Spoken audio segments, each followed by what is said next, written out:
Of course harps are angelic, but how do you actually get that angelic echo? Here is how I broke down the melody of a famous carol and put it back together to build something new. This is the story behind Angels We Have Heard on High. We don't have a name of an author or a musician who created Angels We Have Heard on High, but we do have the place of its origin.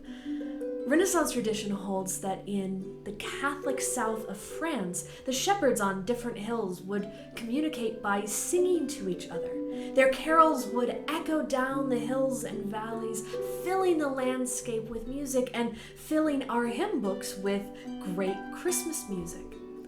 Of the many traditional carols, the French lyric Les Anges de nos campagnes was first written down and collected in 1855 and brought into English a few years later, with a tune simply named Gloria.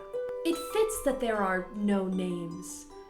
Angels We Have Heard on High retells a section of the Gospel of Luke, where Israelite shepherds centuries before the carol heard an angel announce the good news that the long-awaited Messiah had been born. They also lack names in that passage of scripture, but they don't lack words. They go on to tell everybody they meet about this newborn king. I loved this idea of words echoing, bouncing, repeating on through hills and valleys, through words and retellings. How did I create that echoing quality, that shining sound of angels appearing in the middle of the night? I'm so excited to share this arrangement because it pulls together several of the techniques I've demonstrated in my other hymn videos. In this setting, I use octave jumping to spice up the melody.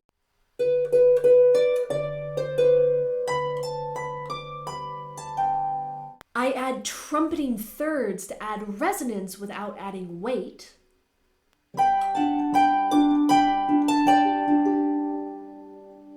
And I harmonize the melody with broken chords and an oscillating wrist to create a shining staircase of sound.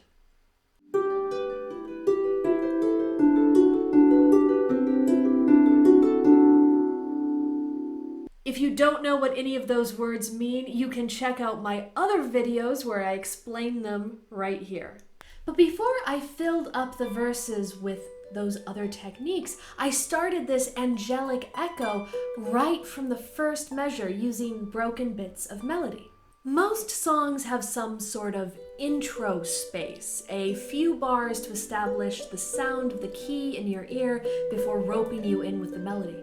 Or they'll have transition and bridges to ease you from one verse into another. When we're beginning arrangements, it's kind of hard to know what to do with those blank spaces. Do you just add in a few chords? Do you try and create mini melodies that work like connector blocks between the different sections?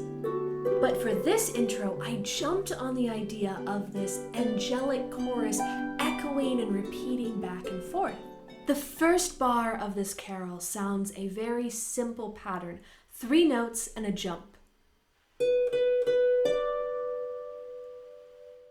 This simple section can be played in other places, an octave higher, an octave lower.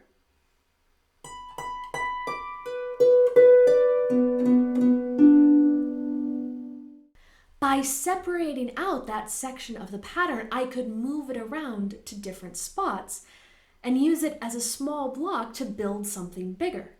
So by repeating that in different spaces, I created an intro that sounds a little bit like this.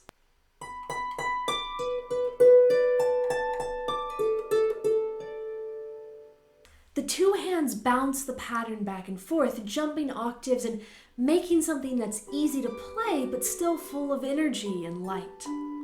This makes the intro sound definitely related to the melody of the song, but still different in the ears, a sort of echo, echo, echo, echo. You can hear all these techniques of broken chords, wrist oscillation, octave jumping, and melody fragments in my other video where I perform my arrangement of Angels We Have Heard on High on Celtic Harp. The audio track is also available on my Christmas CD, The Sounding Joy, available on iTunes and Spotify.